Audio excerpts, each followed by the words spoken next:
폭우가 쏟아지던 밤, 산길을 운전하던 중 저는 파란색 옷을 입고 도움을 청하는 한 한의사 노인분을 만났습니다. 선한 마음에 그분을 태워 산을 내려가려는데 그분이 갑자기 제 내비게이션을 뚫어져라 보더니 붉은 바위길 구간으로는 가지 마세요라고 말씀하셨습니다. 사흘 뒤 뉴스는 그 구간에서 갑작스러운 산사태가 발생했다고 보도했고 저는 그 자리에서 멍하니 얼어붙었습니다. 운전대를 쥔 제 손에는 땀이 흥건했고 와이퍼는 앞유리 위를 미친 듯이 오갔지만 커튼처럼 쏟아지는 폭우의 시야는 여전히 가려져 있었습니다. 제 이름은 김다나입니다. 오늘 오후 고향 마을 이웃에게서 전화가 걸려왔습니다. 할머니께서 갑자기 쓰러져 보건소로 옮겨지셨는데 상태가 좋지 않다는 소식이었습니다. 도시에서 일하던 저는 그 말을 듣자마자 간담이 서늘해졌고 사장님께 휴가를 내고 가방을 옮겨진 채 주차장으로 달려갔습니다. 도시에서 고향으로 돌아가려면 산길을 한참 달려야 했습니다.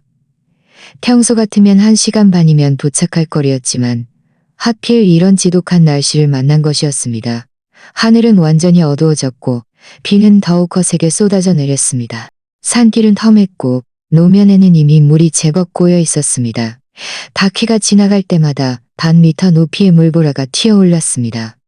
저는 겁이 나서 속도를 낼 엄두도 못 내고 시속사명, 계암로 겨우 앞으로 나아갔습니다. 마음속은 불타는 듯 조급했고 할머니께서 꼭 무사하시기를 거듭 되뇌었습니다. 차가 급커브를 도는 순간 저는 갑자기 앞길 옆에 검은 그림자가 손을 흔드는 것을 보았습니다. 제 마음이 덜컥 내려앉았습니다. 이 황량한 산길에 폭우까지 쏟아지는데 어떻게 사람이 있을 수 있을까? 저는 무의식적으로 브레이크를 밟았고 차는 천천히 멈춰 섰습니다. 헤드라이트 불빛에 비친 그 사람의 모습이 또렷해졌습니다. 70대쯤 되어 보이는 노인이었습니다. 낡아서 색이 바랜 남색 모명 저고리를 입고 있었고 손에는 낡은 헝겊 주머니를 들고 있었습니다.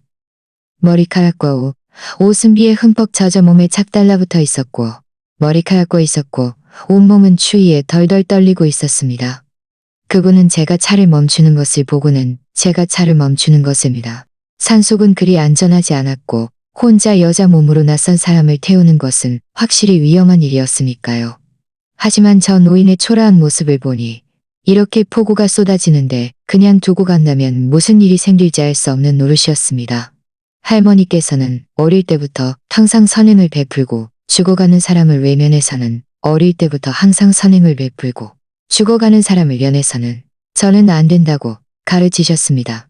저는 차창을 내렸고 차가운 바람과 빗방울이 안으로고 노인은 숨을 헐떡이며 쉰 목소리로 말했습니다. 아가씨, 제가 한의사인데 산에 약초 캐러 왔다가 길을 잃었소. 비가 너무 많이 와서 도저히 움직일 수가 없구려. 혹시 저 좀 태워다 줄 수 있겠소? 산 아래 갈림길까지만 데려다주면 내리겠소. 아, 한의사 노인이었구나. 제 마음속 경계심이 조금 풀렸습니다. 저는 고개를 끄덕이며 말했습니다. 네, 알겠습니다. 할아버지, 어서 타세요. 감기 드시겠어요.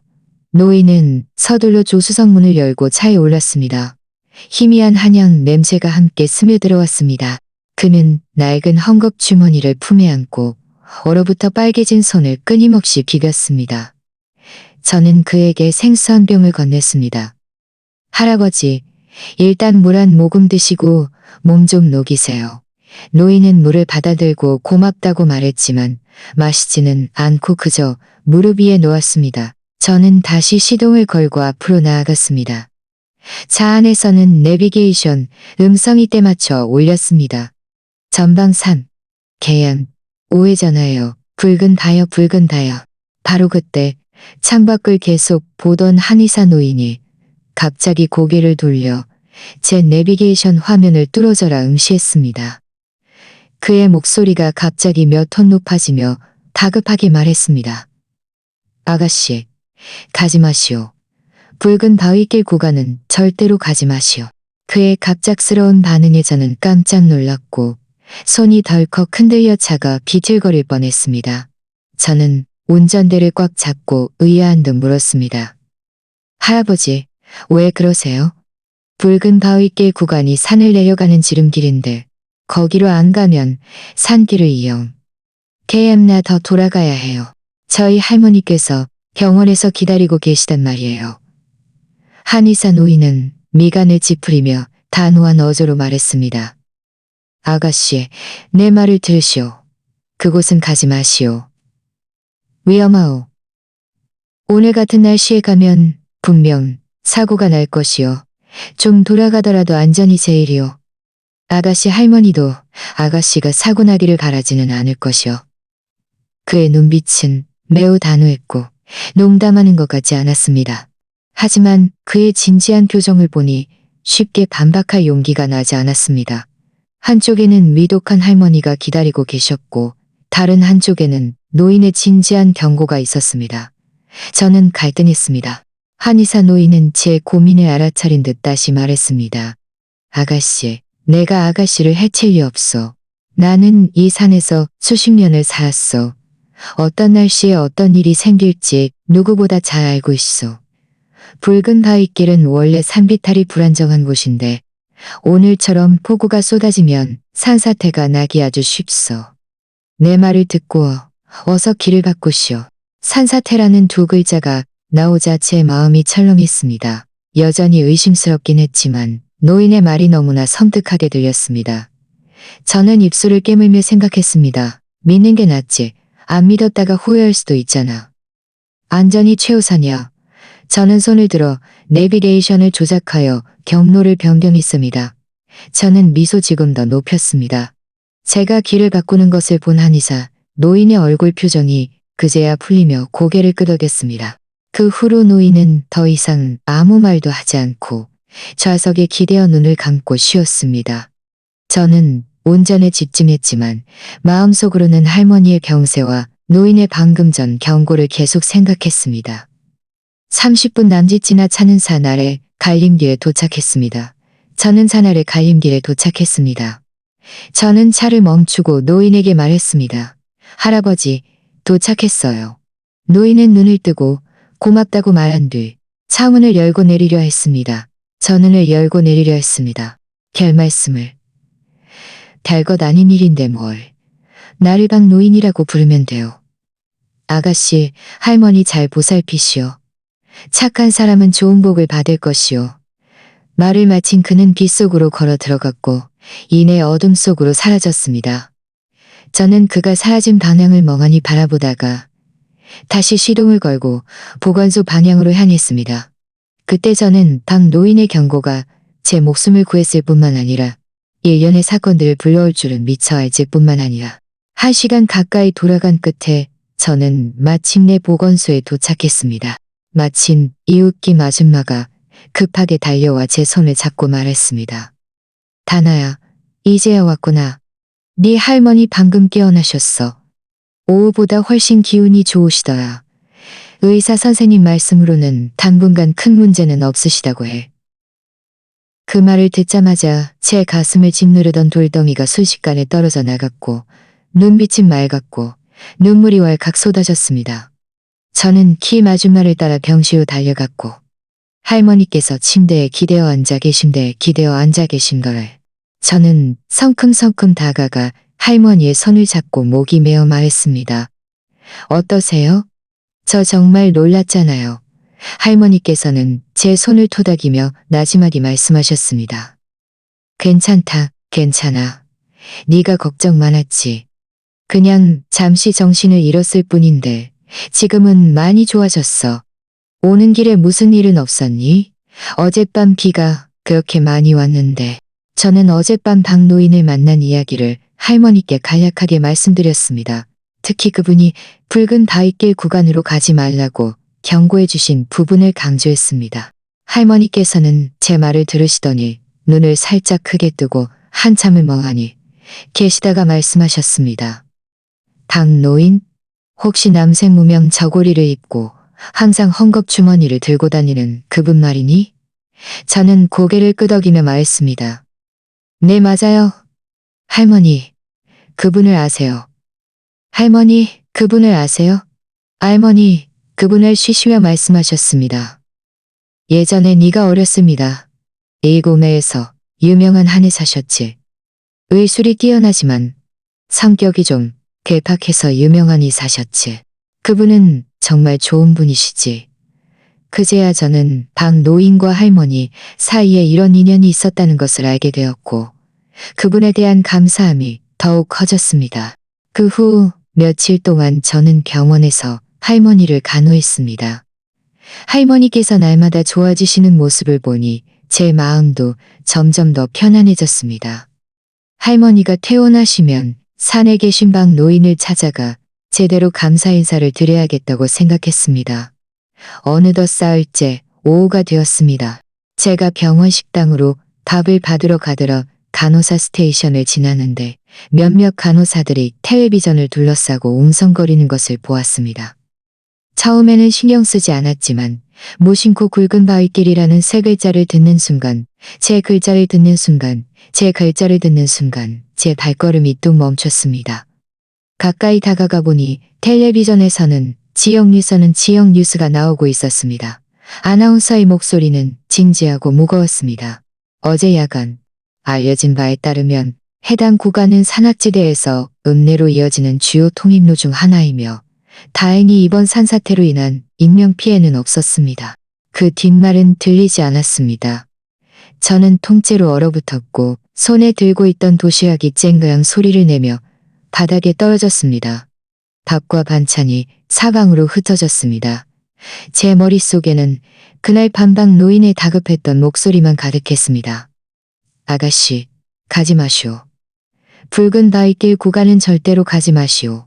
붉은 바위길은 원래 산비탈이 불안정한 곳인데 오늘처럼 폭우가 쏟아지면 산사태가 나기 아주 쉽소. 저는 그 자리에서 멍하니 얼어붙었고 온몸에 털이 쭈뼛었습니다. 만약 그날 밤 제가 박 노인의 말을 듣지 않고 붉은 바위길 구간으로 갔다면 분명 산사태를 만났을 것이고 그 결과는 상상하기도 싫었습니다. 여기까지 생각하자 저도 모르게 몸서리를 쳤고 등골에는 식은땀이 흘렀습니다. 괜찮으세요? 고맙습니다. 괜찮으세요? 머릿속은 온통 혼란스러웠습니다. 박 노인은 어떻게 붉은 바위길에 산사태가 날 것을 미리 알았을까? 그분은 그저 한의사 노인일 뿐 기상예보관도 아닌데 설마 이 산속 사정에 그렇게까지 정통하다는 말인가? 저는 물건을 정리하고 나니 밥 먹을 생각도 사라져서 몸을 돌려 병실로 향했습니다. 병실 문에 도착하자마자 할머니께서 침대에 앉아 사과를 드시고 계신 것을 보았습니다. 기운이 넘치셨고 심지어 옆 침대 환자와 이야기를 나누고 계셨습니다. 이 모습을 보자 제 마음속 의문은 더욱 커졌습니다. 어제 의사 선생님은 할머니 상태가 불안정해서 잘 지켜봐야 한다고 하셨는데 하루 만에 이렇게 빨리 좋아지시다니. 저는 병실로 들어가자 할머니께서 저를 보시고 웃으며 말씀하셨습니다. 다나야, 밥 다 먹었니? 어서 와. 내가 오늘 몸이 너무 좋아. 아픈데도 하나도 없고 아마 이틀 뒤면 퇴원할 몸이 너무 좋아. 아픈데도 하나도 없고 아마 이틀 뒤면 퇴원할 수 있을 것 같아. 저는 할머니 곁으로 가서 앉아 손을 잡았습니다. 할머니의 손은 따뜻했고 힘이 손은 따뜻했고 힘이 있었습니다. 할머니께서는 고개를 저으며 말씀하셨습니다. 아니, 의사 선생님은 여전히 예전 약을 쓰고 계셔. 나도 어떻게 된 일인지 모르겠는데 오늘 아침에 깨어나자마자 온몸이 가볍고 불편한 데가 하나도 없어졌어. 아마 하늘이 보호하셨나 봐. 그리고 네가 만난 그 박 노인분 덕분일지도 몰라. 그분은 정말 복덩이시지. 또박 노인 이야기였습니다. 제 마음속 의문은 점점 더 커졌습니다. 박 노인의 경고가 저를 살렸고 할머니는 이 시점에 갑자기 좋아지셨습니다. 이 두 가지 일 사이에 혹시 어떤 연관이 있는 걸까? 제가 생각에 잠겨 있는데 갑자기 휴대폰이 울렸습니다. 모르는 번호였습니다. 전화를 받자 익숙하면서도 어딘가 거슬리는 목소리가 들려왔습니다. 다나야, 나 이강준이야. 할머니 아프시다는 소식 들었어. 나 방금 지방에서 돌아왔는데 지금 병원으로 가고 있어. 이강준, 제 먼 사촌 형이었습니다. 그 사람을 떠올리면 좋은 기억이 별로 없었습니다. 어릴 때부터 늘 이득을 보려 했고, 나중에 그가 지방으로 일하러 간 뒤로는 거의 연락이 없었는데, 이제 와서 갑자기 전화해서 할머니를 보러 온다니 뭔가 이상하다는 느낌이 들었습니다. 전화를 끊고 저는 할머니께 이강준이 병문안을 오겠다고 말씀드렸습니다. 할머니의 얼굴색이 살짝 변하더니 나지막이 한숨을 쉬셨을 뿐, 아무 말씀도 하지 않으셨을 뿐, 아무 말씀도. 할머니의 모습을 보니 제 마음은 더욱 궁금해졌습니다. 설마 할머니도 궁금해졌습니다. 저는 뭔가 일이 벌어질 것 같은 불길한 예감이 들었습니다. 이강준과의 전화를 끊은 지 얼마 되지 않아 병실 문이 열렸습니다. 이강준은 별로 감나가지 않아 보이는 과일 바구니를 들고 들어왔습니다. 얼굴에는 가식적인 미소를 가득 띠고 들어오자마자 큰 소리로 외쳤습니다. 할머니, 문병 왔어요. 몸은 좀 어떠세요?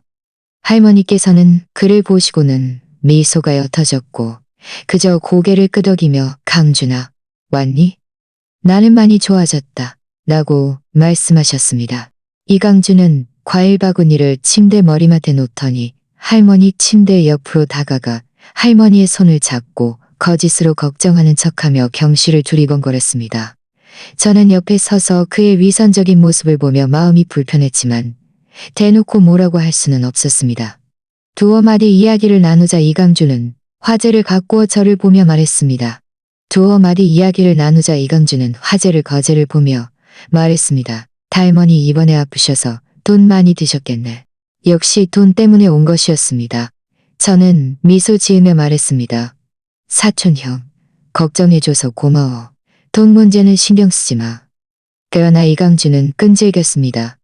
그는 미간을 찌푸리며 말했습니다. 다나야, 그렇게 말하면 섭섭하지.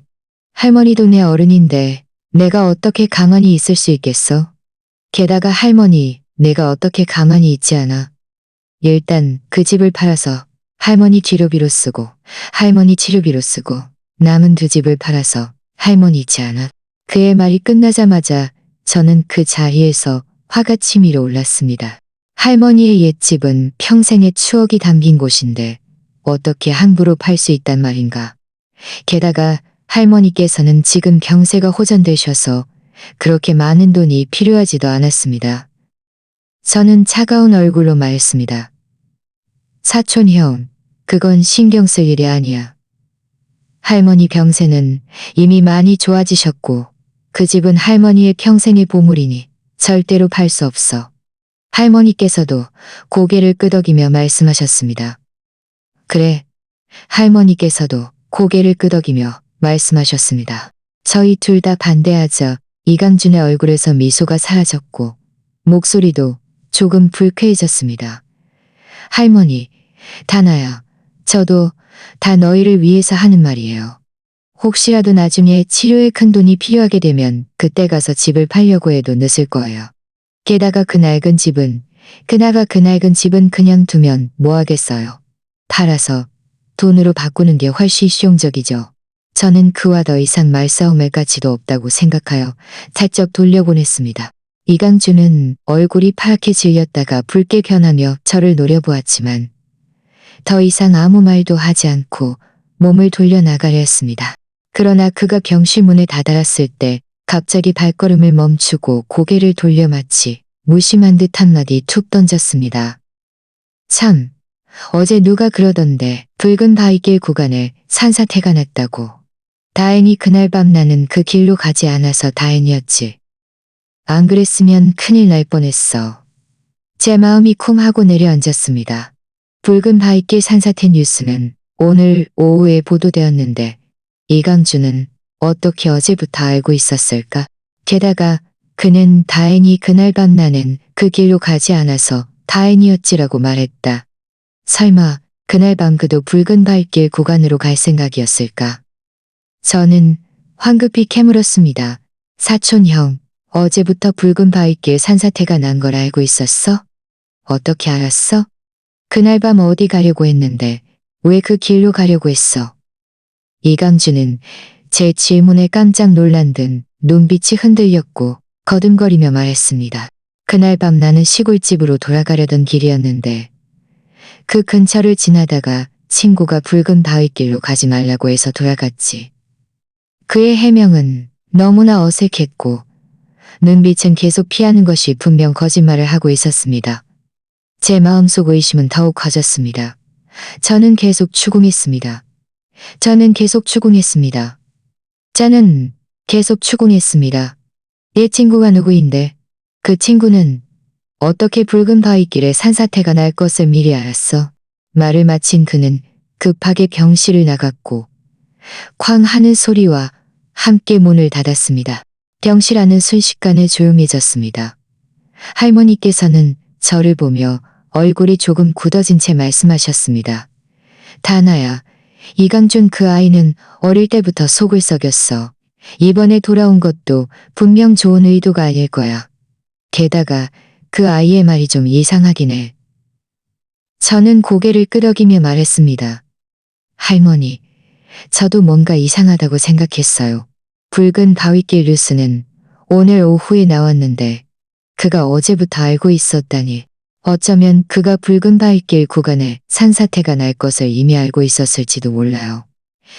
할머니께서는 한숨을 쉬시며 말씀하셨습니다. 그래, 나도 그렇게 생각해. 게다가 생각나는 게 하나 있어. 이강준의 외삼촌, 그러니까 네 외사촌 외숙이 선생이 몇 년 전에 붉은 바위길 구간보수 공사에 참여했던 것 같아. 그때도 사람들이 구간보수 공사에 참여했던 것 같아. 그때도 사람들이 그가 공사 자재를 빼돌렸다고 말했었는데 설마 지금 정말 문제가 생긴 건가? 그럼 이강준이 산사태 소식을 미리 안 것이 그의 외삼촌과 관련이 있는 걸까? 만약 정말 그렇다면 이번 산사태는 단순한 사고가 아니라 인재였다는 말인가? 생각할수록 더욱 소름 끼쳤습니다. 이강준이 할머니의 집을 팔자고 한 것이 혹시 그의 외삼촌이 참여한 공사에 문제가 생겨 큰돈이 필요하게 되어 할머니의 집을 팔아 그의 외삼촌의 빚을 갚으려 했던 것은 아닐까? 저는 할머니의 굳어진 얼굴을 보며 마음속으로 결심했습니다. 반드시 이 일을 밝혀내야겠다고. 붉은 바위길 산사태의 진실을 밝히기 위해서뿐만 아니라 할머니와 할머니의 옛집을 지키기 위해서도 이강준 같은 악인이 득세하도록 내버려둘 수는 없었습니다. 바로 그때 간호사가 회진을 돌기 위해 들어왔습니다. 저희의 얼굴이 모두 좋지 않은 것을 보고 걱정스러운 듯 물었습니다. 할머니, 아가씨, 무슨 일 있으세요? 혹시 불편하신 데라도? 간호사는 고개를 끄덕이며 할머니의 혈압을 재고 몇 가지 주의사항을 당부한 뒤 나갔습니다. 간호사가 나간 후 할머니께서는 제 손을 잡고 말씀하셨습니다. 다나야, 이 일 너무 조급해하지 마. 그리고 혼자서 조사하러 다니는 건 너무 위험해. 정말 안 되겠으면 네 박 할아버지 찾아가 봐. 그분은 이 산에서 평생 사셨으니 아는 사람도 많고 어쩌면 도움이 될지도 몰라. 제 눈이 번뜩였습니다. 맞다, 박노인. 그분은 유명한 한의사일 뿐만 아니라 산속 사정에 정통하신 분이었습니다. 게다가 할머니와도 오랜 인연이 있었으니 그분을 찾아간다면 어쩌면 정말 진실을 밝혀낼 수 있을지도 모른다. 저는 고개를 끄덕이며 말했습니다. 할머니, 알겠어요. 할머니께서 좀 더 좋아지시면 제가 산에 박 할아버지 찾아뵐게요.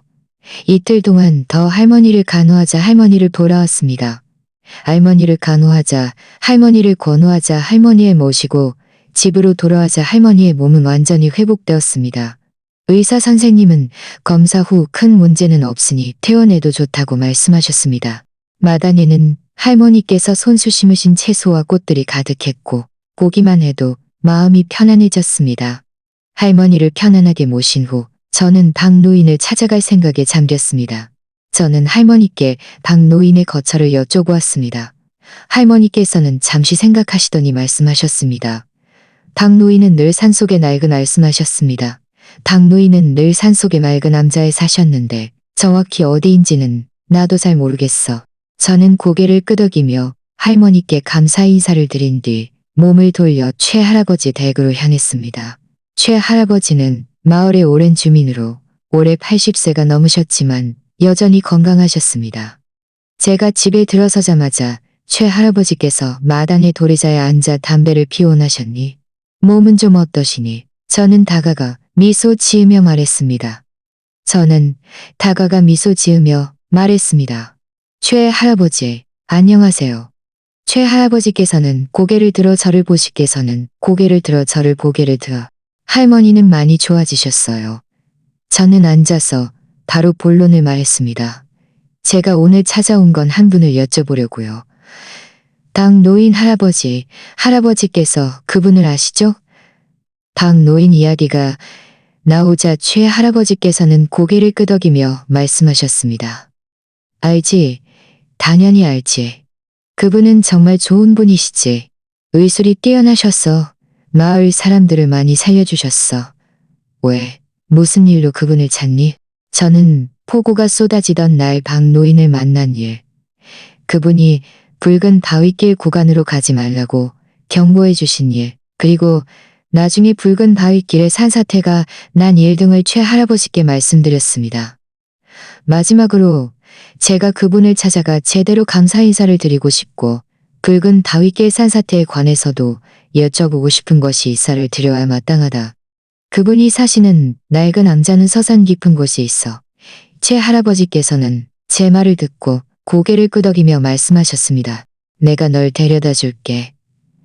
산길이 험해서 너 혼자 가면 길을 잃기 쉬울 거야. 제 마음이 기뻐서 어쩔 줄 몰랐습니다. 저는 서둘러 말했습니다. 최 할아버지, 신세 많이 지겠네요. 최 할아버지께서는 미소 지으며 말씀하셨습니다. 별 말씀을. 다 같은 동네 사람인데 뭘. 잠시만 기다려라.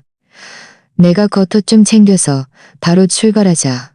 산길은 과연 험했습니다. 온통 자갈과 잡초투성이었습니다.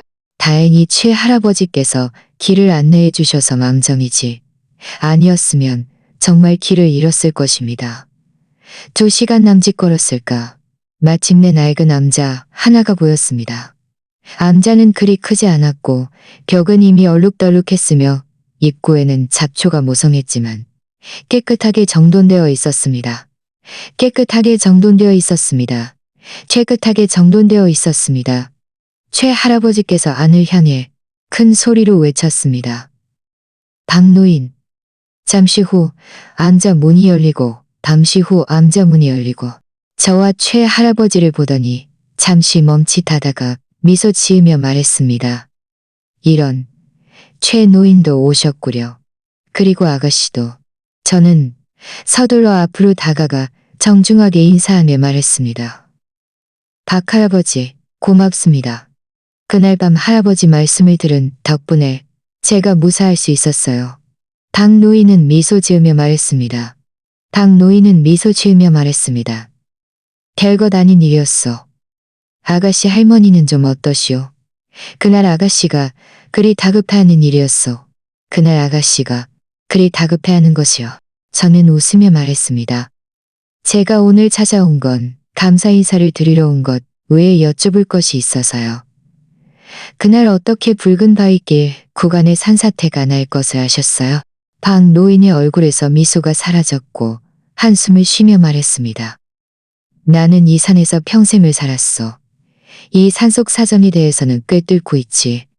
붉은 바위길은 원래 산비탈이 불안정한 곳인데 몇 년 전에 누군가가 공사 자재를 빼돌려 보수 공사를 하는 바람에 기반이 이미 약해졌었어.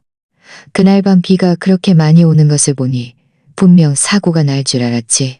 제 마음이 철렁했습니다. 저는 황급히 물었습니다. 누가 공사 자재를 빼돌려 보수 공사를 했는지 아세요? 제 사촌 외숙인 이 선생 말이에요. 박 노인은 고개를 끄덕이며 눈빛이 조금 분노로 변했습니다. 바로 그 이 선생이라는 놈이야. 그때 그놈이 붉은 바위길 구간 보수 공사를 계약하고 정부 돈을 받아 처먹었으면서도 적은 돈을 받아 처먹었으면서도 대충대충 했지. 나는 그때 그놈에게 이러다간 큰일지. 그럼 할아버지께서 저희 할머니를 아시는 것도 이 일 때문이에요. 박 노인은 미소 지으며 말했습니다. 그래, 네 할머니는 마음씨 착한 분이셨지. 그때 이 선생이 공사자재를 빼돌린 일을 알고 마을 사람들과 함께 반대하기도 했었어. 나중에 내가 어렸을 때 아파서 아무리 치료해도 낫지 않자 네 할머니가 산으로 나를 찾아왔지. 내가 약 몇 첩을 지어줬더니 네가 나았어. 그제야 저는 할머니와 박 노인의 인연이 어떻게 시작되었는지 알게 되었습니다. 저는 다시 이강준이 돈을 요구하며 할머니의 집을 팔려 했던 일, 그리고 그가 붉은 바위길 산사태를 미리 알고 있었던 일 등을 박 노인께 자세히 말씀드렸습니다. 박 노인은 제 말을 듣고 미간을 찌푸리며 말했습니다. 이강준 그놈은 그의 외삼촌과 똑같이 못된 놈이로군. 분명 그의 외삼촌과 똑같이 못된 놈이로군. 분명 그의 외삼촌 공사에 문제가 있다는 것을 이미 알고 있었고, 굵은 바위길에 산사태가 날 것도 알고 있었고, 굵은 바위길에 산사태가 날 것도 알고 있었고, 저는 고개를 끄덕이며 말했습니다. 하지만 증거가 없어서 어떻게 해야 할지 모르겠어요. 박 노인은 잠시 생각하더니 말했습니다. 너무 조급해하지 마시오. 이 선생이 그때 공사 자재를 빼돌린 일에는 분명 많은 증거가 남아있을 것이오. 내가 그때 그와 함께 일했던 인부를 함께 일했던 인부를 함께 일했던 인부를 함께 일했던 인부를 함께 일했던 인부를 함께 인부를 한경하는데 그 사람이 많은 내부 사정을 찾을 수 있도록 돕겠어. 그리고 아가씨에서 증거를 찾을 수 있도록 돕겠어.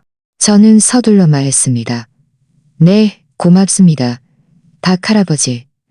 그럼 제가 먼저 돌아갈게요. 무슨 일이 있으면 다시 찾아뵙겠습니다. 박 노인은 고개를 끄덕이며 말했습니다. 그래, 조심해서 가시오. 참, 이것 좀 가져가시오.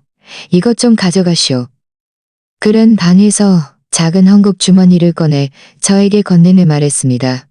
이 안에는 약초가 들어있는데 할머니께 물에 달여드리면 몸을 튼튼하게 하고 건강에 좋을 것이오. 내려오는 내내 제 마음은 매우 설렜습니다. 박 노인의 도움으로 머지않아 증거를 찾아 이강준과 그의 외삼촌의 음모를 밝혀낼 수 있을 것 같았습니다. 저는 마음속으로 결심했습니다. 반드시 그들이 합당한 대가를 치르게 할 것이라고. 최 할아버지와 함께 마을로 돌아온 저는 먼저 그분을 집까지 모셔다 드리고, 할머니는 온통 기운이 넘치셨습니다. 할머니, 저와 인사를 드린 뒤 할머니 댁으로 향했습니다. 대구리께서 마당에 앉아 채소를 다듬고 계신 것을 가듬고 계신 것을 다듬고 계신 것을 가듬고 계신 것을, 저는 다가가 박 노인이 주신 약초를 건네며 말했습니다. 이건 박 할아버지께서 할머니께 주신 약초인데 물에 달여 드시면 몸이 튼튼해지고 건강에 좋대요. 할머니께서는 헝겊 주머니를 받아 냄새를 맡으시더니 웃으며 말씀하셨습니다. 역시 박 노인이 마음 숨을 쉬었습니다. 그런데 그분 만났니? 그분 만났니? 사정은 자 말씀하셨습니다. 그런데 그분 만났니? 사정은 다 물어봤고, 저는 고개를 끄덕이며 할머니 곁에 앉아 박 노인과 나는 곁에 앉아 나눈 대화 내용을 하나도 빠짐없는 노인과, 그때도 뭔가 이상하다고 생각했지. 공사를 너무 대충 하는 것 같아서.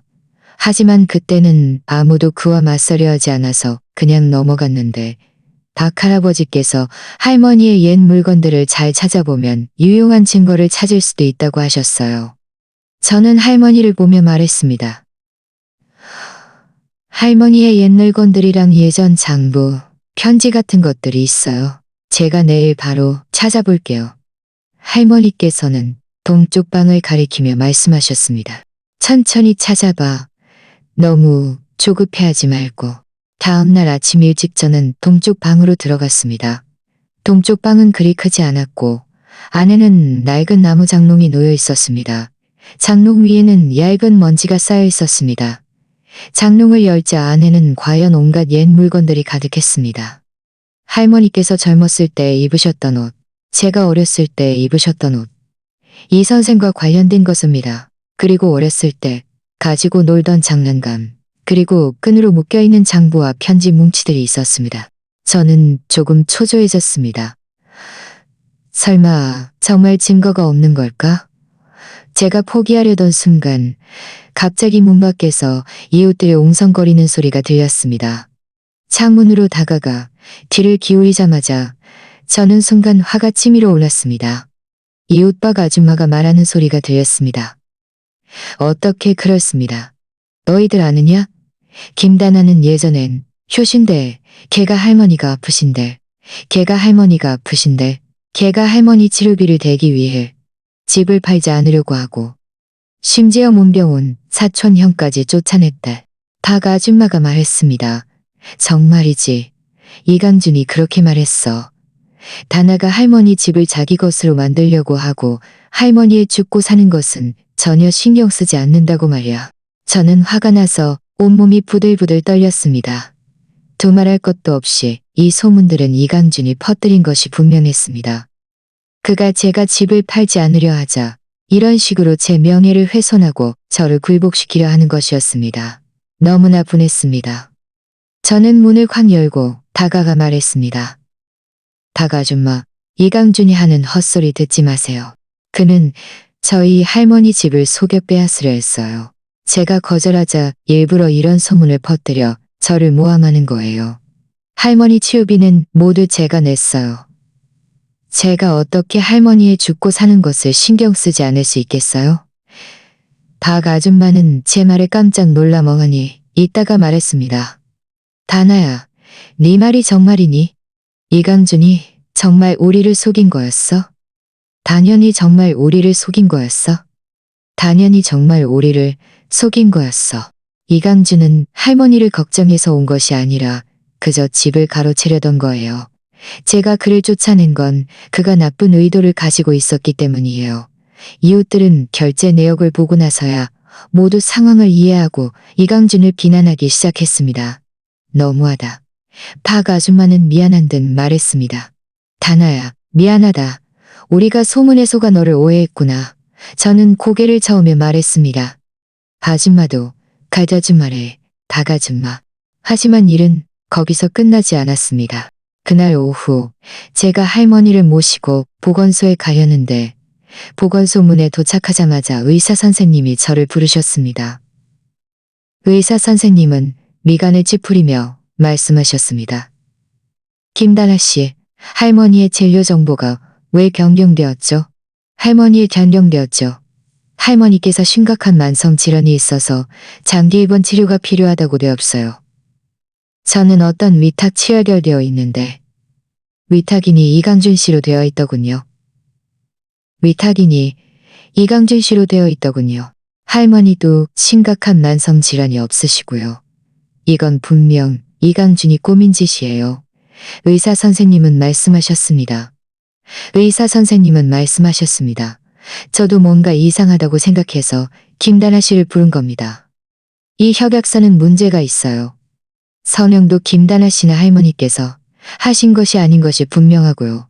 이강준 씨가 병원에 와서 할머니의 전원 수소까지 밟으려 하더군요.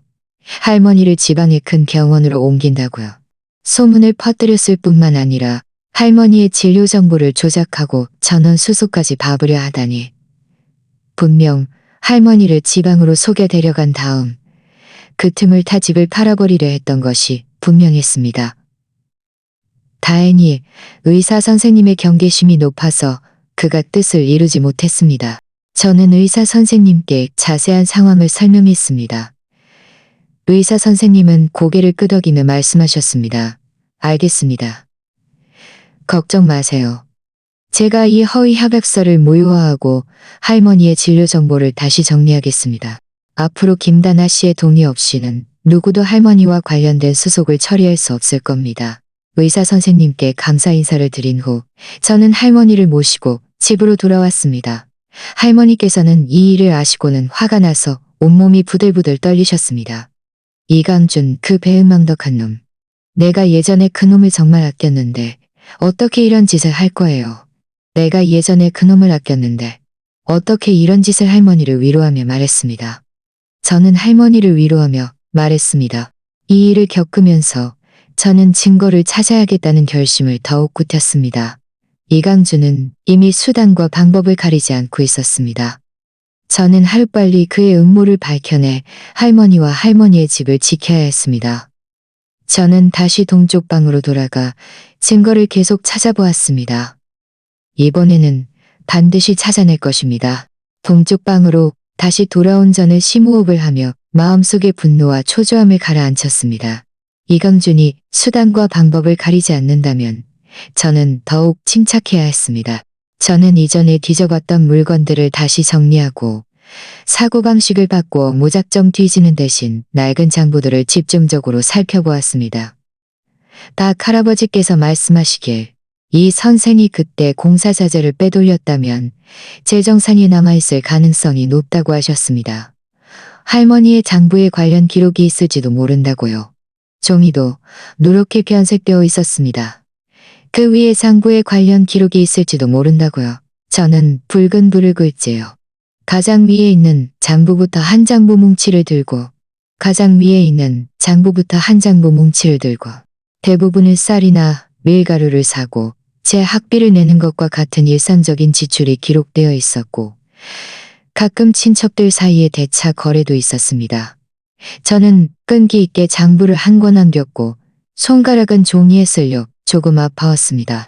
제가 마지막에서 두 번째 장부를 넘기고 있을 때 갑자기 눈앞이 번뜩였습니다. 장부의 한 페이지에 대차 기록이 선명하게 적혀 있었습니다. 모년 모월 모일 이 선생에게 3,000원을 빌려줌. 집보수 공사용도. 3년 후 상환 예정. 그 아래에는 이 선생의 서명과 붉은색 선도장까지 찍혀 있었습니다. 제 마음이 울컥했습니다. 드디어 이 선생과 관련된 것을 찾았습니다. 3,000원은 그 시절에는 결코 적은 돈이 아니었는데 할머니께서 그에게 이렇게 많은 돈을 빌려주셨다니. 저는 계속해서 다음 페이지를 넘겨 그가 돈을 갚았는지 확인하려 했지만 페이지를 넘겨 그가 돈을 갚았는지 확인하려던 순간 뒷페이지를 모두 뒤져도 상황 기록은 찾을 수 없었습니다. 이 선생이라는 사람은 정말 못됐을 뿐만 아니라 빚까지 갚지 않았습니다. 저는 조심스럽게 안쪽 겹을 열었고 접혀있던 종이에 한 장이 떨어져 나왔습니다. 저는 그것을 주워 펼쳐보았습니다. 사본이었습니다. 그 위에는 붉은 바위길 구간 보수 공사 계약서라는 큰 글자가 인쇄되어 있었습니다. 저는 서둘러 자세히 살펴보았습니다. 계약서의 갑은 정부였고 을은 이 선생이 운영하는 공사팀이었습니다. 그 위에는 공사 예산, 사용될 자재의 기준, 그리고 완공 시기가 명확하게 적혀 있었습니다. 저를 더욱 놀라게 한 것은 계약서의 첨부 파일에 자재 구매 명세서 한 장이 끼워져 있었다는 것이었습니다. 명세서에는 이 선생이 실제로 구매한 자재가 계약서에 명시된 기준보다 훨씬 낮은 등급이었고 수량도 심각하게 부족하다는 것이 명시되어 있었습니다. 예를 들어 계약서에는 300번 시멘트를 사용하도록 요구되었지만 그가 실제로 구매한 것은 200번의 불량 시멘트열트를 구매 명세서만 있다면 계약서에는 이 선생이 그때 분명 공사자만 있다면 지양 두께의 아스팔트를 깔도록 요구되었지만 그는 단일형 씨앗만 깔았습니다. 씨앗만 깔았습니다. 붉은 바위길 산사태는 결코 우연한 사고가 아니라 그의 부실 공사의 필연적인 결과였던 것입니다. 저는 이 사본을 꽉 움켜쥐었고 손이 떨릴 정도였습니다. 마음속으로는 설렘과 분노가 뒤섞였습니다. 다나야, 뭘 찾았니? 할머니께서 물 한 잔을 들고 들어오시다가 제 격앙된 모습을 보시고 궁금한 듯 물으셨습니다. 저는 장부와 계약서, 사본을 할머니께 건네며 흥분해서 말했습니다. 할머니, 보세요. 제가 이 선생이 할머니께 빚진 기록을 찾았어요. 그리고 그가 그때 굵은 바위길 구간 보수 공사에서 공사자재를 빼돌린 증거도요. 할머니께서는 장부와 사본을 받아들고 자세히 살펴보셨습니다. 볼수록 할머니의 얼굴은 점점 더 굳어졌고 마지막에는 장부를 탁자에 세게 내려놓으며 화를 내셨습니다. 이 선생이라는 놈이 정말 너무하구나. 내 돈도 갚지 않고 감히 공사에서 공사 자재를 빼돌려 이렇게 많은 사람들을 위험에 빠뜨리다니. 할머니, 이 증거들만 있으면 저희는 이 선생과 이강줄의 음모를 밝혀낼 수 있어요. 게다가 더 많은 증거를 찾아서 그들이 발뺌할 수 없게 만들어야 해요. 할머니께서는 잠시 생각하시더니 말씀하셨습니다. 이 계약서의 원본은 그때 정부에 보관되어 있을 거야. 이 선생이 내 돈을 빚진 것은 마을 이장님께서 아실 거야. 그분이 그때 우리 장님께서 아실 거야. 그분이 그때 우리 증인이 되어주셨거든. 그분이 그때 우리 증인이 되어주셨거든. 저는 고개를 끄덕이며 말했습니다. 네, 좋아요. 내일 제가 읍사무소에 가서 계약서 원본을 찾아보고 이장님께도 여쭤보고 이장님께도 그날 밤 저는 박 할아버지께 전화해서 증거를 찾았다고 말씀드렸습니다. 박 할아버지께서는 제 말을 듣고 기뻐하며 말씀하셨습니다. 아주 잘했쇼. 다나야, 기다리시오. 내가 지금 바로 그 인부와 연락을 취해서 아가씨와 만나게 해줄 것이오. 그 사람 손에는 분명 더 많은 유용한 정보가 있을 것이오. 전화를 끊으니 제 마음은 한결 편안해졌습니다. 장부, 계약서 사본, 그리고 이장님의 증언과 그리고 이장님의 증언과 그리고 이장님의 증언과 그리고 하지만 저는 이강준이 이렇게 빨리 소식을 들었을 줄은 몰랐습니다.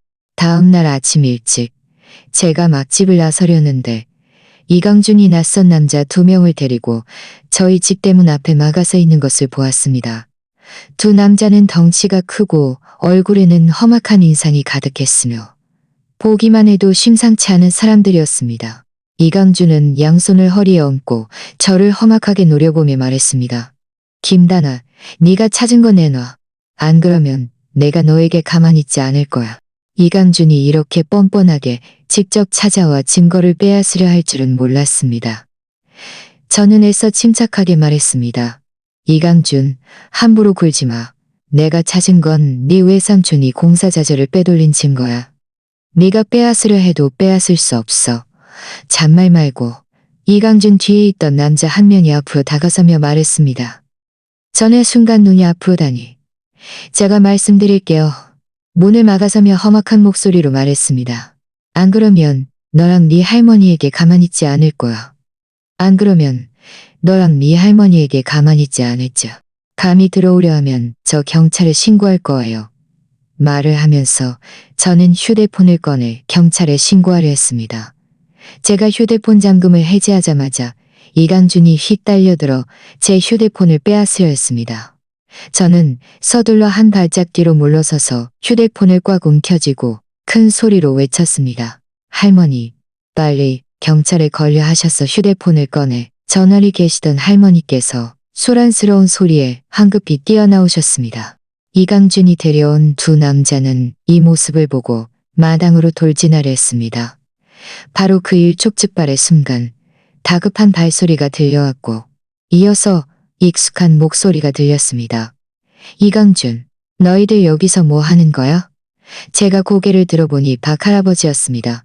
그분 뒤에는 50대 남자가 서 있었는데 피부는 검게 그을렸고 손에는 50대 남자가 서 있었는데 피부는 검게 그을렸습니다. 보기만 해도 그분이 박 할아버지께서 말씀하신 이강준은 박 할아버지를 보자마자 얼굴색이 순식간에 변했고 분명 겁을 먹은 듯 했습니다. 그는 애써 침착한 척하며 말했습니다. 박 노인, 이건 저희 집안일이에요. 할아버지와는 상관없으니 참견하지 마세요. 박 할아버지께서는 비웃으며 말씀하셨습니다. 집안일? 네가 사람들을 데리고 와서 노인과 아이를 위협하고 증거를 빼앗으려 하는 게 집안일이냐? 내가 말해두겠는데 이강준, 오늘 이강준, 이강준, 네 외삼촌이 그때 저지른 못된 짓들 내가 다 알고 있어. 지금도 그렇게 뻔뻔하게 굴다니 벌 받을까봐 두렵지도 않니? 이강준 뒤에 있던 두 남자는 지원군이 나타난 것을 보고는 함부로 움직이지 못하고 이강준을 돌아보며 지시를 기다렸습니다.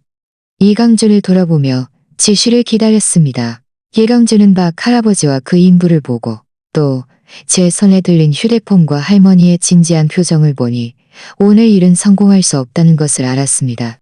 그들이 사라지는 뒷모습을 보며 저는 길게 한숨을 내쉬었습니다. 방금 전 긴장했던 등골에는 온통 땀이 흥건했습니다. 저는 앞으로 다가가 감사 인사를 드렸습니다. 박 할아버지, 고맙습니다. 할아버지께서 너무 제때 와주셨어요. 박 할아버지께서는 손을 저으며 말씀하셨습니다.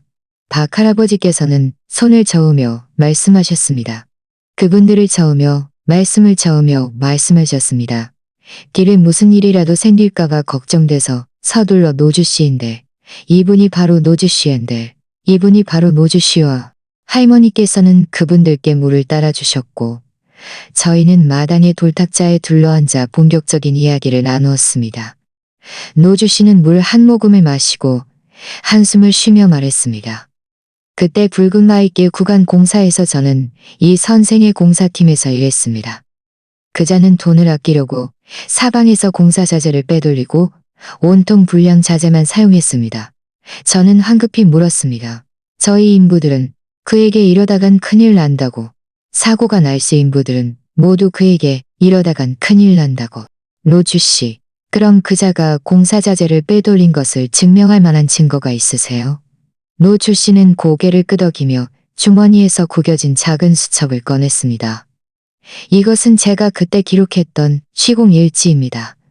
그 위에는 매일 사용된 자재의 종류와 수량, 그리고 이 선생이 저희에게 공사 자재를 빼돌리라고 지시했던 구체적인 내용이 자세히 기록되어 있습니다. 게다가 그때 함께 일했던 동료 몇 명도 저는 시공일지를 받아들고 펼쳐보았습니다. 그 안의 기록은 또렷했고 모든 기록은 제가 찾은 계약서 사본과 일치했습니다. 이 시공일지와 노주씨 일행의 증언이 있다면 증거는 더욱 충분해질 것입니다. 박 할아버지께서 덧붙여 말씀하셨습니다. 다나야, 사실 나는 이 선생의 공사에 문제가 있다는 것을 진작부터 알고 있었어. 그때 공사가 끝나고 나서 내가 직접 가서 보니 도로 포장도 대충 되어 있었고 산비탈도 제대로 보강되어 있었고 제 마음이 철렁했습니다. 저는 물었습니다. 박 할아버지, 그때부터 보고하셨는데 왜 정부에서는 조치를 취하지 않았어요? 박 할아버지께서는 한숨을 쉬며 말씀하셨습니다. 이 선생이 뇌물을 써서 관계자들을 매수했기 때문이지. 그때 이 공사를 담당했던 부업장이 이 선생의 먼 친척이었어. 그자가 위에 선생이 그러자니 이 선생이 그렇게 제멋대로 굴 수 있었던 것이지. 하지만 지금은 달라졌어. 지금은 달라졌어. 저는 고개를 끄덕이며 말했습니다. 정말 잘 됐네요. 그럼 저희가 지금 이 증거들을 조사단에 넘겨줄 수 있나요? 아직 더 결정적인 증거가 필요하오. 박 할아버지께서 말씀하셨습니다. 예를 들어 계약서 원본과 이 선생의 그때 재무장부 같은 것만 이 선생이다. 아가씨가 읍사무소에 가서 계약서 원본을 죄서도 말씀하셨습니다. 아가씨가 읍사무소에 가서 얘가 아가씨와 함께 가겠어. 나는 새로운 읍장님을 아는데 이장님도 나를 아시니 내가 너희를 위해 증언해 줄 수 있어. 제 마음은 감사함으로 가득 찼습니다. 박 할아버지, 할머니, 그리고 노주 씨의 도움으로 이 일을 명확히 밝혀낼 자신이 더 생겼습니다. 저는 손에 들린 장부, 계약서 사본, 그리고 시공일지를 보며 마음속으로 생각했습니다. 이 선생, 이강준, 그리고 그들을 비호했던 부업장, 너희들의 좋은 날은 끝났다. 그날 오후 저희는 모든 증거를 정리하고 다음 날 아침 일찍 읍사무소로 갈 준비를 했습니다. 저녁에는 증거들을 조심스럽게 서랍에 잠가두고 문 앞에는 간단한 CCTV를 설치했습니다. 낮에 있었던 일을 겪고 나니 이강준이 분명 가만히 있지 않을 것이라는 것을 알았기에 방비를 잘 해두어야 했습니다. 다음 날 아침 일찍 동이 트자마자 저는 잠에서 깼습니다. 할머니께서는 이미 아침 식사를 준비해 두셨고 박 할아버지와 노주 씨도 정시에 도착했습니다. 저희는 간단히 아침 식사를 하고 박 할아버지께서 앞장서서 들어가자 경비원들은 그분을 알아보았는지 저희를 막지 않았습니다. 저희는 바로 읍장님의 사무실로 향했습니다. 박 할아버지께서 문을 두드리자 들어오세요라는 맑은 목소리가 안에서 들려왔습니다.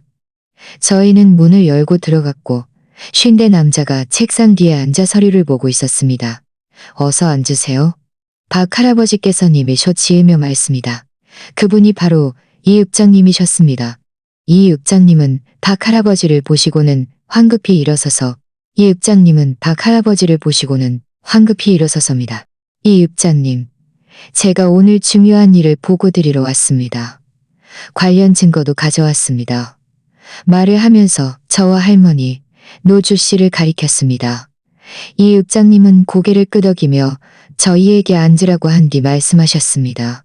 박노인 어르신, 말씀해보세요. 듣겠습니다. 저는 일어서서 손에 들린 증거들을 탁자 위에 하나씩 놓았습니다. 그러고는 폭우가 쏟아지던 날 박 할아버지를 만난 일, 굵은 바위길 산사태, 이강준이 돈을 요구하며 찾아와 소문을 퍼뜨리고 진료 정보를 조작하고 사람들을 데리고 와 증거를 빼앗으려 한 일, 그리고 이 선생이 공사자재를 빼돌린 증거를 찾은 일 등거를 찾은 일 등 모든 일 등 모든 일을 이 읍장님께, 그리고 이 선생이 증거를 찾은 일 때 모든 일을 이 읍장님께 하나도 빠짐없이 말씀드렸습니다. 이 읍장님은 제 말을 들으면서 미간을 찌푸렸고 때때로 탁자 위의 증거들을 찌푸렸고 너무하군. 이 읍장님은 탁자를 세게 내리치며 화를 내셨습니다. 이 선생이 밤이 공사에서 이렇게 공사자재를 빼돌리다니. 이강준은 또 이렇게 오만방자하게 노인과 아이를 위협하다니. 정말 법도 무서운 줄 모르는군. 박노인 어르신, 그리고 아가씨, 할머니, 노주씨 동지에 이렇게 귀한 증거를 제공해 주셔서 고맙습니다. 저희 조사 업무에 큰 도움이 될 것입니다. 바로 그때 사무실 문이 갑자기 열렸습니다. 이강준과 그의 외삼촌 이 선생이 들어왔습니다. 이 선생은 이 읍장님을 보자마자 얼굴이 새하얗게 질렸고 이강준은 여전히 오만한 표정으로 말했습니다. 이 읍장님, 제가 신고할 것이 있습니다. 김다나 일행이 저와 제 외삼촌을 모함하고 증거를 위조하여 제 할머니 집을 가로채려 합니다. 그들이 올 줄은 몰랐는데 심지어 적반하장으로 나오다니. 저는 일어서서 차갑게 말했습니다. 이강준, 함부로 말하지 마. 이 선생도 정신을 차리고 황급히 말했습니다. 이 읍장님, 저들의 헛소리 듣지 마세요. 저는 그때 붉은 바위길 구간 공사를 할 때 모두 계약서, 요구 사항에 따라 엄격하게 진행했습니다. 공사 자재를 빼돌린 적이 없어요. 이 증거들은 모두 저들이 위조한 거예요. 저들이 위조한 거예요. 노주 씨는 참지 못하고 일어서서 분노의 찬 목소리로 말했습니다. 이 선생, 감히 공사 자재를 빼돌린 적이 없다고 말할 수 있나? 여기 시공일지가 있는데 그 위에는 자네 서명까지 있어. 감히 부인할 건가? 이 선생은 눈빛이 흔들리며 노주 씨를 감히 보지 못했지만 입으로는 계속 변명했습니다. 네 그 시공일지는 위조된 거야. 나는 서명한 적 없어. 이 읍장님은 얼굴색이 굳어지며 말씀하셨습니다. 이 선생, 더 이상 변명하지 마시오. 우리 조사단은 이미 몇 가지 단서를 확보했습니다. 이제 김다나 일행이 이렇게 많은 증거를 제공했으니 저희는 사실 여부를 확인할 것입니다. 만약 증거가 사실로 밝혀진다면 이 선생과 이강준 씨 모두 합당한 법적 책임을 져야 할 것입니다. 이강준은 이 읍장님이 자신들을 믿지 않는 것을 보고 다급해져서 큰 소리로 말했습니다. 이 읍장님, 저들을 믿으시면 안 됩니다. 김다나는 할머니 집을 가로채려 저와 외삼촌을 일부러 함정에 빠뜨리는 거예요. 저는 비웃으며 말했습니다. 저는 그날 밤 김다나가 붉은 바위길 구간으로 가려던 것을 알고 있었는데 이강준, 드디어 네가 그날 밤 내가 붉은 바위길 구간으로 가려던 것을 알고 있었다는 것을 인정하는구나. 너 혹시 그곳에 산사태가 날 것을 진작부터 알고 있었던 것 아니야? 그래서 일부러 나에게 경고하지 않고 심지어 그 길로 가라고 부추기려 했던 것 아니야. 심지어 그 길로 가라고 부추기려 했던 것 아니야? 이강준은 얼굴색이 변하며 자신이 말실수를 했다는 것을 깨달았습니다. 그는 황급히 말했습니다. 무슨 소리 하는 거야? 게다가 네가 찾아와 증거를 빼앗으려 할 때 나를 위협했던 녹음도 있고 이웃들이 네가 소문을 퍼뜨렸다는 것을 증명해 줄 수도 있어. 이강준은 제 손에 들린 휴대폰을 보고 깜짝 놀라 한 발짝 뒤로 물러섰습니다. 이 선생도 당황하여 이강준을 끌고 가려 했습니다. 이강준을 끌고 가려 했습니다. 이 앱장님, 저희는 볼 일이 있어서 먼저 가보겠습니다. 멈춰. 이 읍장님은 큰 소리로 말씀하셨습니다. 아직 조사가 끝나지 않습니다. 이강준과 이 선생은 얼굴이 새하얗게 질려 그 자리에 서서 꼼짝도 하지 못했습니다. 얼마 지나지 않아 조사단 동지들이 도착했습니다. 그들은 이강준과 이 선생을 데려갔고 저희가 제공한 증거들도 가져가서 최대한 빨리 사실 여부를 확인하겠다고 말했습니다. 그들이 끌려가는 뒷모습을 보며 저는 길게 한숨을 내쉬었습니다. 박 할아버지께서는 제 어깨를 두드리며 말씀하셨습니다. 박 할아버지께서는 제 어깨를 두드리며 말씀하셨습니다. 다나야, 잘했어. 너는 물러서지 않고 마침내 그들을 법의 심판대에 세웠어. 악인들이 드디어 벌을 받게 되는구나. 저는 미소 지으며 말했습니다. 이 모든 것이 여러분 덕분이에요. 박 할아버지께서 저에게 경고해 주시지 않았더라면, 노 주씨께서 증거를 제공해 주시지 않았더라면, 이 읍장님께서 이 일을 중요하게 생각해 주시지 않았더라면, 저 혼자서는 이렇게 순조롭게 그들을 밝혀낼 수 없었을 거예요. 이강준과 이 선생은 끌려갔지만, 저는 일이 아직 끝나지 않았다는 것을 알았다는 것을. 읍사무소에서 나온 후, 제 마음속 큰 짐의 절반은 사라졌지만, 이 선생을 비호했던 부읍장이 아직 밝혀지지 않았다는 생각에 조금도 긴장을 내줄 수 없었습니다. 박 할아버지께서는 제 마음을 알아차리시고 제 어깨를 두드리며 말씀하셨습니다.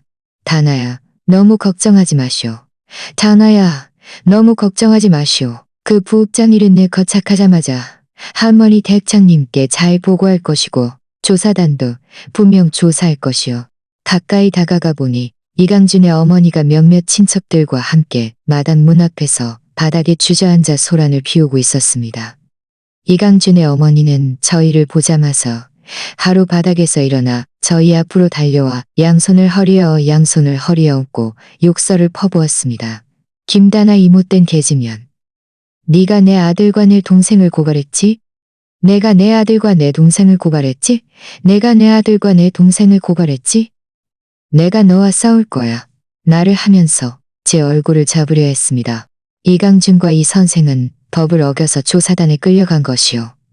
자업자득이니 김다나 씨와는 아무 상관없어. 자업자득이라니. 내가 보기엔 너희가 함정에 빠뜨린 거야. 이강준의 아버지가 일어서서 저희를 가리키며 말했습니다. 김다나, 네가 우리 친척 집을 가로채려 일부러 우리에게 문제를 일으키는 거지. 오늘 우리 아들과 동생을 풀어주지 않으면 우리는 여기서 눌러앉아 버릴 거야. 주변 이웃들은 모두 둘러서서 웅성거리기 시작했습니다. 어떤 이는 이강준 일가가 너무하다고 말했고 어떤 이는 우리가 일을 너무 크게 만들면 안 된다고 말했으며 어떤 이는 옆에서 구경만 하고 있었습니다. 저는 심호흡을 하며 그들과 정면으로 맞서서는 안 된다는 것을 알았습니다. 증거를 내놓아 그들이 할 말을 잃게 만들어야 했습니다. 저는 가방에서 휴대폰을 꺼내 이전에 녹음했던 이강준의 협박 녹음을 재생하며 큰 소리로 말했습니다. 그는 제 증거를 빼앗으려 했을 뿐만 아니라 저희 할머니의 진료 정보를 조작하고 저희 할머니의 집을 가로채려 했어요. 이 모든 것이 사실이에요. 녹음 속에서 이강준의 오만한 목소리가 또렷하게 들려왔습니다. 주변 이웃들은 모두 깜짝 놀랐고 웅성거림의 반연이 순식간에 바뀌어 이강준 일가가 너무하다고 비난하기 시작했습니다. 이강준의 어머니는 얼굴이 파랗게 질렸다가 붉게 변했지만 저는 다시 그 계약서 사본과 노 주씨의 시고밀지를 꺼내며 말했습니다. 여러분, 이것도 보세요. 이 선생이 그때 붉은 바위길 구간 공사에서 공사 자재를 빼돌리고 불량 자재를 사용해서 산사태가 난 거예요. 박 할아버지께서 저에게 경고해 주시지 않았더라면 그날 밤 저는 목숨을 잃었을 거예요. 그의 이런 행위가 얼마나 많은 사람들을 위험에 빠뜨렸는데 당신들은 아직도 여기서 소란을 피우려에 빠뜨렸는데 바로 그때 마을 이장님과 몇몇 마을 간부들이 달려왔습니다. 이장님은 이 상황을 보고 미간을 찌푸리며 말씀하셨습니다. 너희들 여기서 뭐 하는 거야? 남의 집 문 앞에서 소란을 피우는 게 보기 좋으냐? 이강준의 아버지가 황급히 말했습니다. 이장님, 저희 사정을 좀 들어주세요. 김다나가 제 아들과 제 동생을 함정에 빠뜨리고 심지어 우리 친척 집을 가로채려 합니다. 이장님은 비웃으며 말씀을 합니다. 이강준 아버지, 내가 달고 있어. 여기서 흑백을 뒤집으려 하지 마시오. 이 선생이 김다나 할머니께 돈을 빚지고 갚지 않은 것. 이 선생이 김다나 할머니께 돈을 빚지고 갚지 않은 것. 이강준이 김다나 씨를 위협하고 소문을 퍼뜨린 것도 내가 다 조사해서 알고 있어. 너희가 지금 여기서 소란을 피우면 사람들 눈에 더욱 못나 보일 뿐이요. 이장님께서 이미 이 일을 조사하셨을 줄이야. 제 마음은 기쁨으로 가득 찼습니다. 저는 서둘러 말했습니다. 저희를 위해 증언해 주셔서요. 이장님, 고맙습니다. 저희를 위해 증언해 주셔서요. 이장님은 고개를 끄덕인 뒤 이강준의 어머니에게 말씀하셨습니다. 그때는 너희가 이강준과 이 선생을 구해내지 못할 뿐만 아니라 너희 자신도 법적 책임을 져야 할 것이요. 이강준의 어머니는 이장님의 말에 할 말을 잃었고 얼굴이 붉어졌다가 파랗게 변했습니다. 그들은 주변 이웃들의 비난하는 눈빛과 이장님의 진지한 표정을 보고는 더 이상 소란을 피워도 소용없다는 것을 알았습니다. 그들은 쥐 죽은 듯이 친척들을 데리고 물러갔습니다. 그들의 초라한 뒷모습을 보며 주변 이웃들은 모두 박수를 쳤습니다. 박 아줌마가 앞으로 다가와 웃으며 말했습니다. 이전에 우리가 소문에 속아 너를 오해했구나. 네가 잘했어. 이런 악인들은 당연히 벌을 받아야지. 다른 이웃들도 모두 동조하며 말했습니다. 이강준 일가가 너무했다. 진작에 밝혀졌어야지. 저는 미소 지으며 말했습니다. 여러분, 이해해 주시고 지지해 주셔서 고맙습니다. 저는 그저 제가 해야 할 일을 했을 뿐이에요. 악인들이 법망을 피해서는 안 되죠. 이장님께서 제 옆으로 다가와 말씀하셨습니다. 그 이 선생을 비호했던 부읍장도 우리가 상부에 보고하여 반드시 합당한 벌을 받게 할 것이요. 바로 그때 박 할아버지의 휴대폰이 울렸습니다. 그분은 전화를 받아 몇 마디 듣더니 얼굴에 미소가 번졌습니다. 전화를 끊은 후 그분은 기뻐하며 말씀하셨습니다. 정말 잘 됐어. 조사단에서 방금 전화가 왔는데 우리가 제공한 증거들을 모두 확인했다고 하오. 이 선생이 공사 자재를 빼돌린 것이 사실로 밝혀졌고 그를 비호했던 부읍장도 이미 직무가 정지되고 조사를 받고 있다고 하오.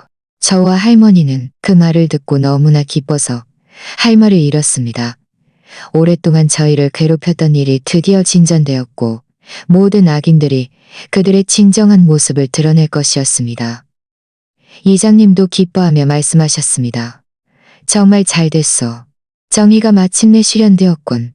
박노인, 이 모두의 노력의 결과였어. 박노인, 이 모두의 노력의 결과요. 박노인, 이 모두의 노력의 결과요. 그날 저녁, 법에 따라 구속되었군. 그날 저녁 마을 방송에서는 이 선생은 구두되었습니다. 그들을 비호했던 부읍장도 직권남용 및 뇌물수수 혐의로 직무가 정지되고 조사를 받게 되었습니다. 이 소식을 듣자 마을 전체가 들썩였습니다.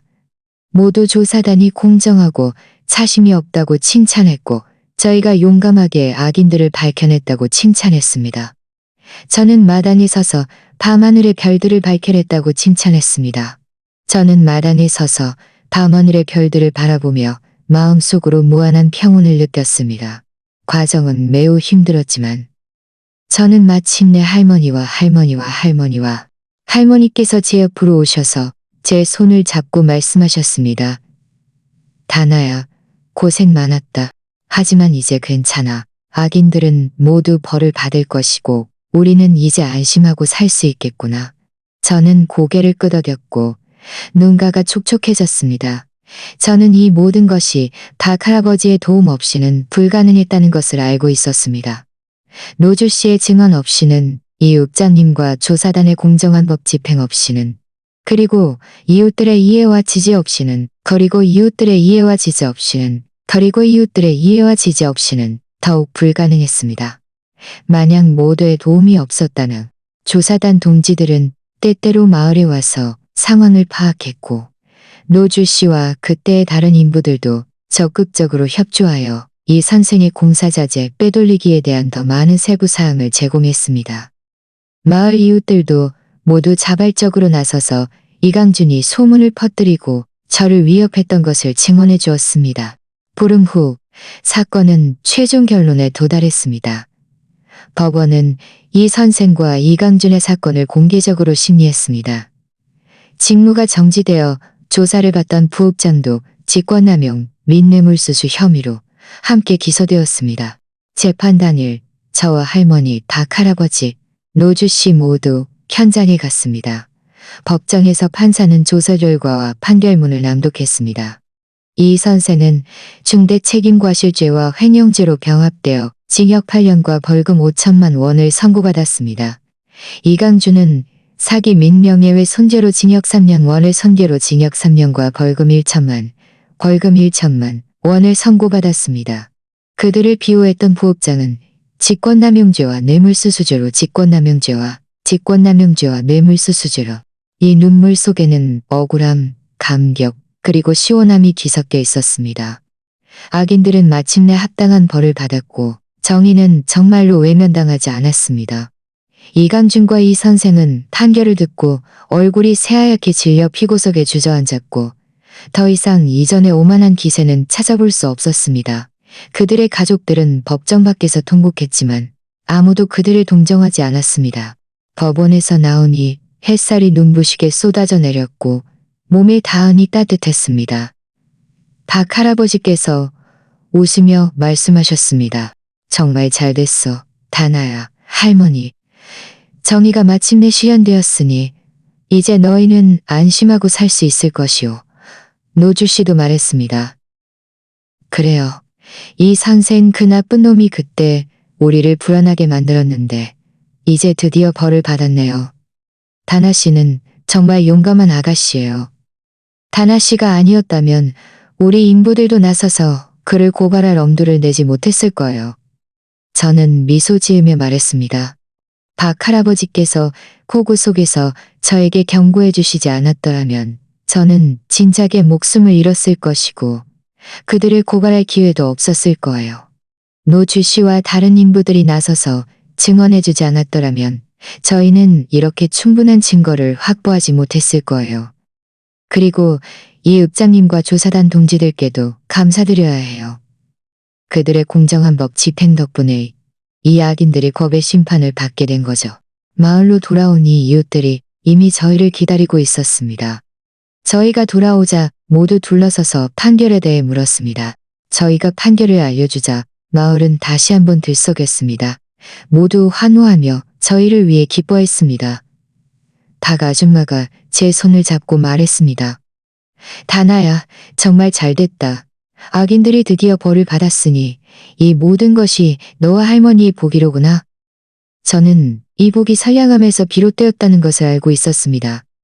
만약 그날 폭우 속에서 제가 차를 멈추지 않았더라면, 박 할아버지를 산에서 내려오게 하지 않았더라면, 할머니의 집도 이강준에게 가로채였을 것이고 그 악인들은 계속해서 법망을 피해 다녔을 것입니다. 선량함은 정말로 보답받습니다. 며칠 후 저와 할머니는 물건을 좀 사서 다시 산으로 박 할아버지를 찾아뵈었습니다. 박 할아버지의 낡은 암자는 깨끗하게 정돈되어 있었고 마당에는 약초가 가득 심어져 있었습니다. 저희가 오자박 할아버지께서는 기뻐하며 맞아주셨고 직접 심은 약초차를 끓여주셨습니다. 저는 찻잔을 들고 박 할아버지를 보며 말했습니다. 박 할아버지, 고맙습니다. 할아버지께서 아니셨더라면 저는 정말 어떻게 해야 할지 몰랐을 거예요. 박 할아버지께서는 미소 지으며 말씀하셨습니다. 다나야, 별 말씀을. 너는 본성이 선량하고 남 돕기를 좋아하는구나. 이 모든 것은 네가 마땅히 받을 복이지. 나는 그저 내가 마땅히 받을 복이지. 나는 그저 내가 해야 할 일을 했으면 우리에게 말해. 우리가 자주 찾아올게. 할머니께서는 나도 오늘날이 없었을 것이오. 할머니께서는 웃으며 말씀하셨습니다. 저희는 남자에서 오랫동안 앉아 박 할아버지께서 들려주시는 산속 이야기, 그리고 그분이 약으로 사람들을 구했던 경험들을 들었습니다. 떠나려 할 때 박 할아버지께서는 약초 한 봉지를 주시며 말씀하셨습니다. 이것은 내가 특별히 아가씨에게 맞춰 지어준 것이오. 마음을 편안하게 하고 기운을 보충해주는 약이니 이 기간 동안 너무 고생 많았으니 몸을 잘 보양하시오. 저는 약초를 받아들고 감사 인사를 받아들고 가다들고 산을 내려올 때 햇살이 나뭇잎 사이를 뚫고 쏟아져 내려와 한 줄기 한 줄기 빛기둥을 만들었고 저희 발 아래 길을 환히 비춰주었습니다. 저는 할머니의 손을 잡고 천천히 걸었고 마음은 무한히 평온했습니다. 나중에 저는 할머니를 도시로 모셔와 함께 살았습니다. 제가 할머니를 보살피기 편리하게 하기 위해서였습니다. 할머니의 몸은 점점 더 건강해지셨고 매일 아파트 단지 안의 화원에 산책을 가셔서 다른 노인들과 이야기를 나누셨습니다. 저도 다시 직장으로 돌아가 열심히 일했습니다. 삶은 평범했지만 행복했습니다. 때때로 저는 그 폭우가 쏟아지던 밤, 박 할아버지의 경고 그리고 악인들과 싸웠던 시간들을 떠올립니다. 저는 제가 물러서지 않고 정의를 지킨 것을 매우 다행으로 생각합니다. 저는 또한 선은 선으로 악은 악으로 보답받는다는 것을 더욱 굳게 믿게 되었습니다. 우리가 선량한 마음을 가지고 정의를 지킨다면 반드시 아름다운 삶을 맞이할 수 있을 것입니다. 매년 휴가 때마다 저는 할머니를 모시고 말머니를 저는 할머니라. 붉은 바위길 구간은 다시 보수되어 이전보다 더 넓고 안전해졌습니다. 붉은 바위길을 지날 때마다 저는 그 폭우가 쏟아지던 밤, 그리고 박 할아버지의 선량한 마음을 떠올리며 감사함으로 가득 찹니다. 선량함은 인생에서 가장 소중한 재산입니다. 그것은 어둠 속에서 우리에게 희망을 가져다면 좋아요와 구독 부탁드립니다. 어려움 속에서 우리에게 희망을 가져다 줍니다. 우리 모두가 선량한 마음을 가지고 남 돕기를 좋아한다면 어떤 종류의 이야기를 더 듣고 싶으신지 댓글로 공유해 주세요. 계속해서 좋은 이야기로 찾아뵙겠습니다.